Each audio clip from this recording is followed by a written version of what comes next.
Okay, here is our interview with Vince Ellison. You're an expert on the civil rights movement. Tell us your thoughts on what Martin Luther King would be saying today about what he sees going on in America if he was alive today. I'm conflicted with Martin Luther King Jr.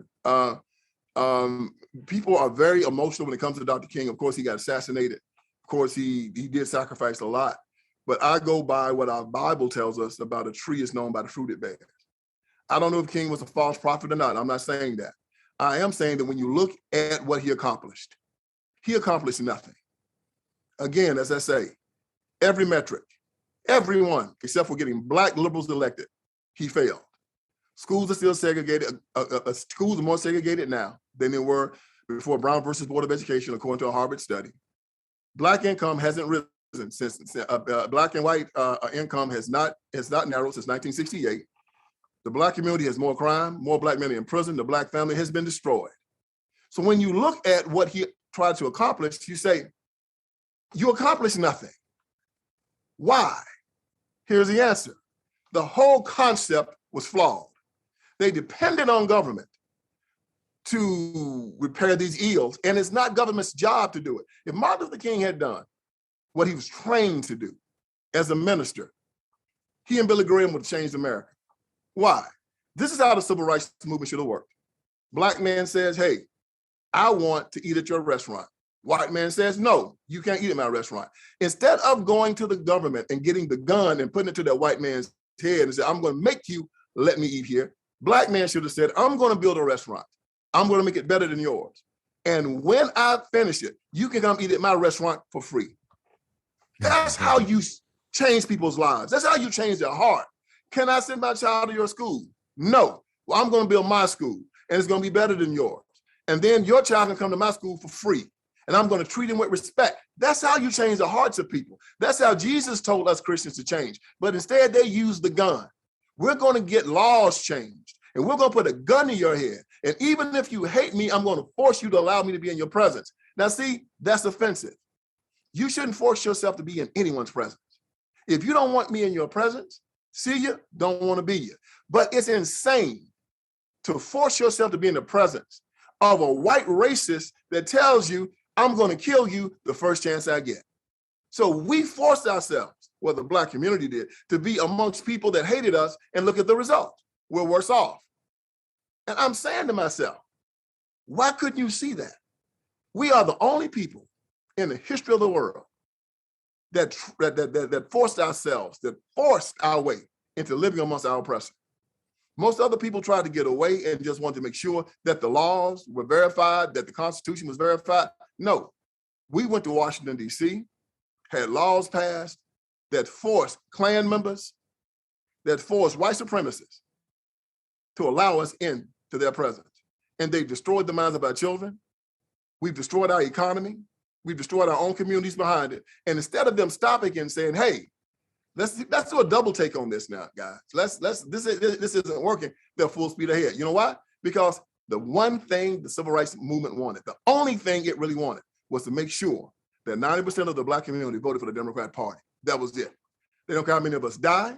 They don't care how many of our schools are destroyed. They don't care how many of our children go to jail. As long as we vote Democrat, that's all that matters. So I'm conflicted with Dr. King. His message to me was also schizophrenic. I heard this story.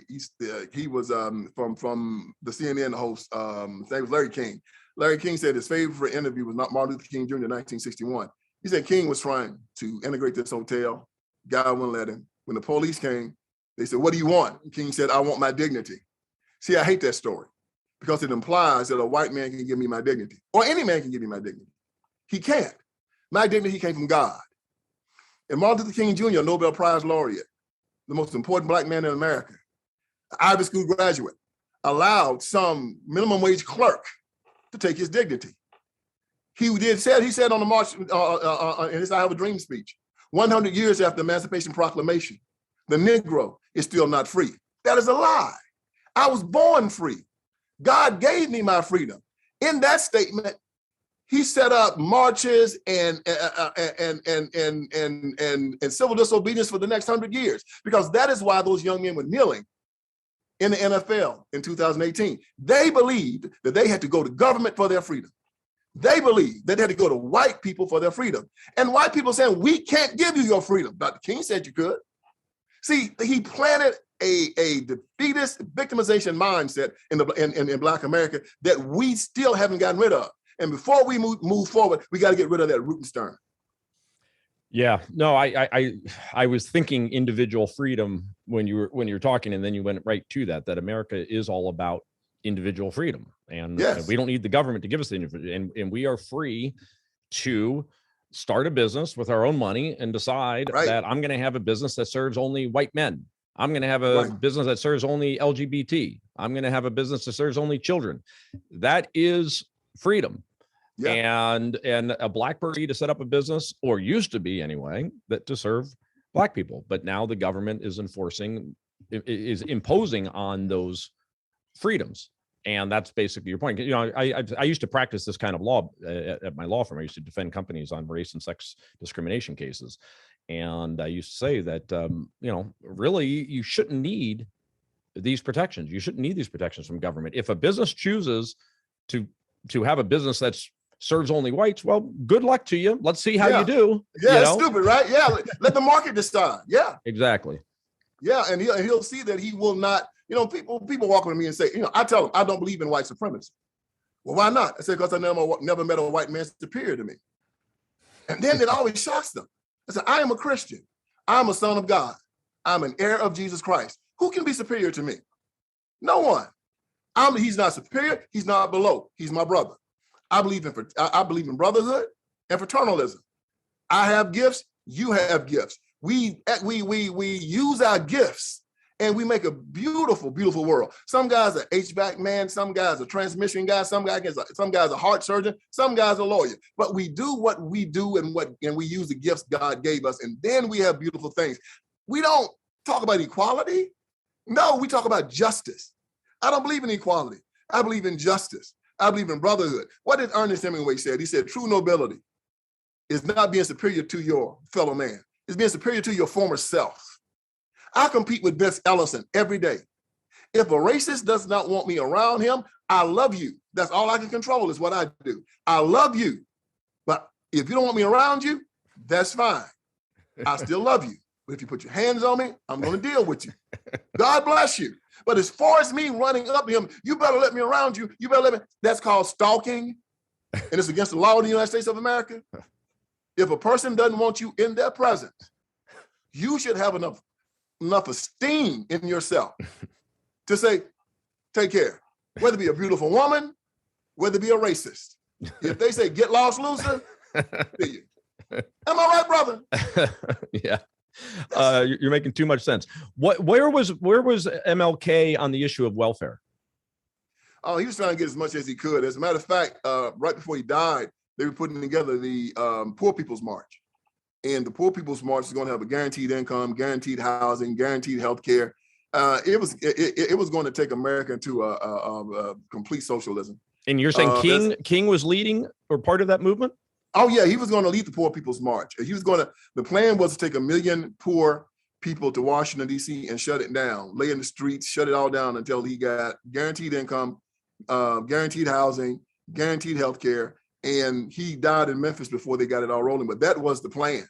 And a lot of people say that might be why he got assassinated, because of that plan. It was a socialistic plan. But it wasn't strange.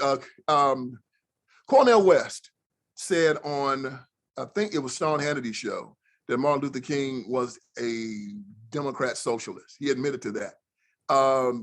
It was a piece written by David Garrow and David Garrow said that King admitted he was a Marxist. I don't know that to be true, but I do know this. I do know that King did go to it was this communist training camp in the United States of America called the Highlander Folk School. It was in the mountains of Tennessee. Highlander, you can look it up, folk school. He, Rosa Parks, Andrew Young, Ralph Abernathy, and a lot of the civil rights workers went there to be trained.